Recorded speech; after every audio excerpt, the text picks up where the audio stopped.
So sa latest satellite image, makikita po natin na yung bagyong si Pungwong or tatawagin nating Uwan kapag sa mga oras na ito inaasa natin sa pagpasok sa PAR ay nasa labas pa rin po at napakalayo pa, wala pang direktang epekto sa anumang bahagi ng ating bansa.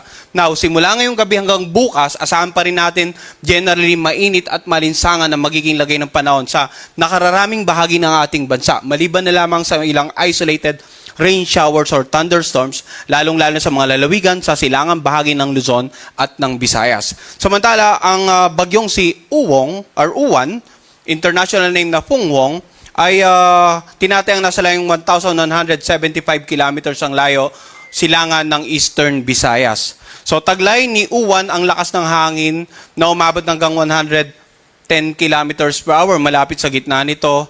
At ang pagbugso ng hangin ay abot hanggang sa 135 kilometers per hour. Sa kasalukuyan, kumikilos po ito sa direksyong pakanluran sa bilis na 25 kilometers per hour.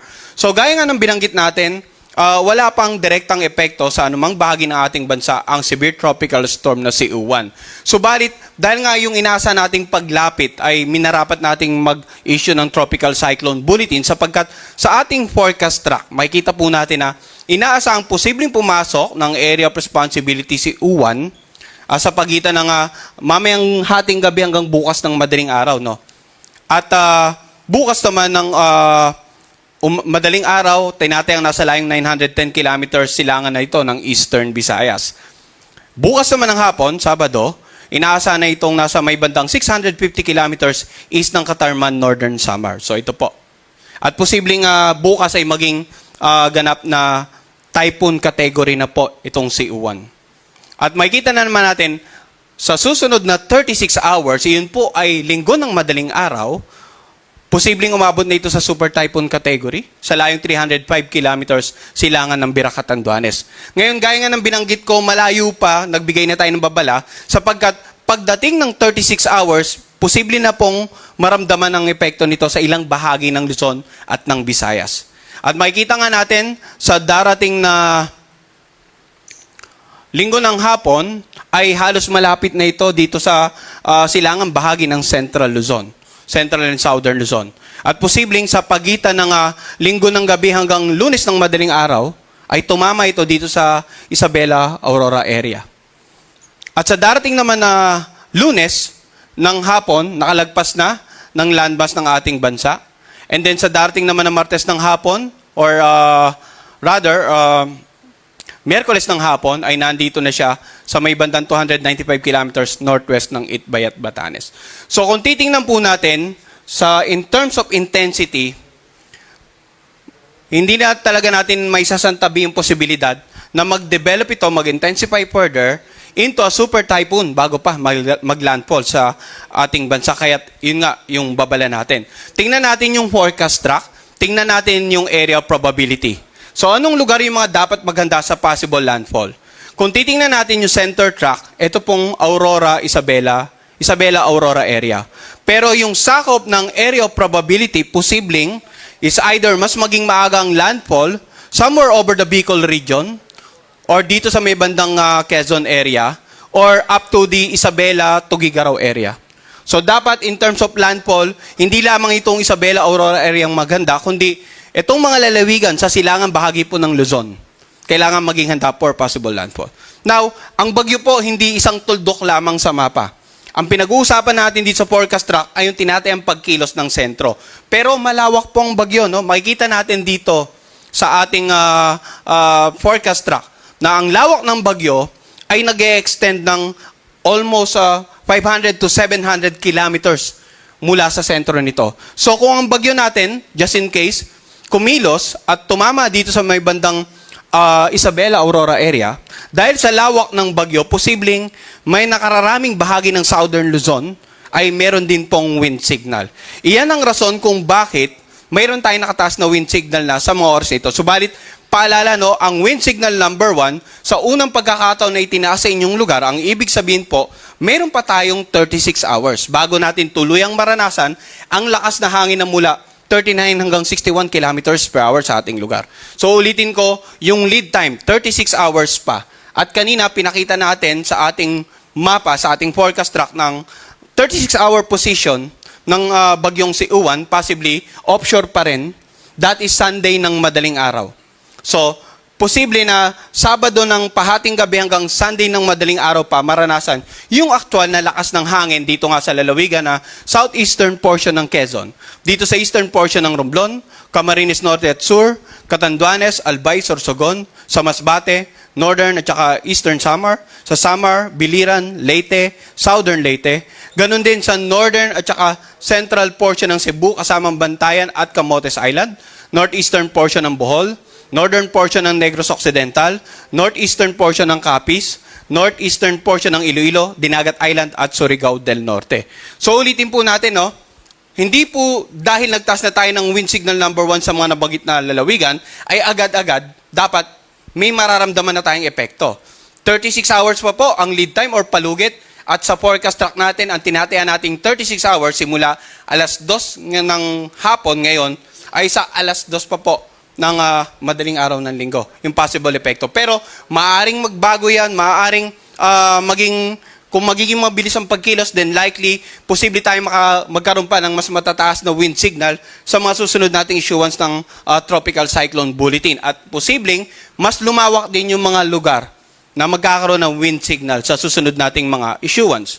Ngayon, ang mga lugar na may wind signal number 1, kapag naramdaman nyo po in the next 36 hours, usually, ang hangin dyan katamtaman hanggang sa malakas. Occasionally, ang mga karagatan magiging maalon. Pero habang papalapit ang bagyo, asahan natin na mas titindi ang magiging lagay ng panahon. Mas magiging unfavorable or magiging masungit ang panahon sa inyong lugar.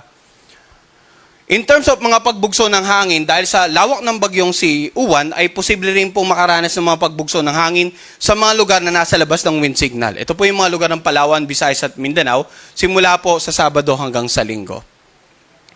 In terms of pag-ulan naman, simula ngayong gabi hanggang bukas ng umaga, wala naman tayong inaasa na significant amount of rains. Subalit simula bukas ng hapon hanggang sa Linggo ng hapon, pansinin natin yung paglawak ng mga lugar na may matataas na pag-ulan. No? Kanina yung tiningnan natin color coding ay wind signal patungkol sa lakas ng hangin. Ngayon naman po yung posibleng dami ng ulan ang color coding natin.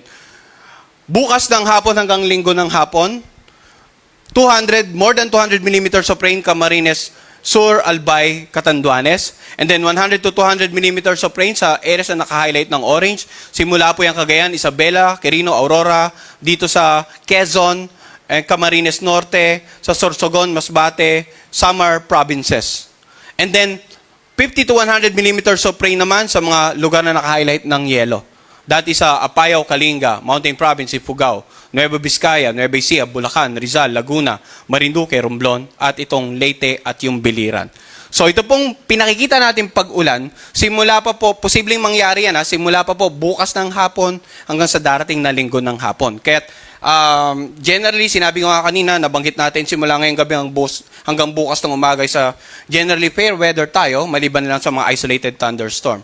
Ngayon, simula naman ang linggo ng hapon hanggang Lunes ng hapon, makikita natin dun sa forecast track na inaasahan nga nating tatawid na. During this period, yung bagyong si Uwan sa pagitan ng Northern Central Luzon area. Kaya't yung pinakamaraming pag-ulan, more than 200 millimeters of rain, inaasahan po natin sa Northern Luzon at sa lalawigan ng Aurora at Nueva Ecija. So pag sinabi nating Northern Luzon, the Ilocos Region, Cordillera Administrative Region, Cagayan Valley, and then ilang lalawigan nga sa Central Luzon. Samantala, yung areas na naka-highlight ng orange, 100 to 200 millimeters of rain, yan po yung lalawigan. Natitirang bahagi ng Central Luzon, Metro Manila, ilang bahagi po ng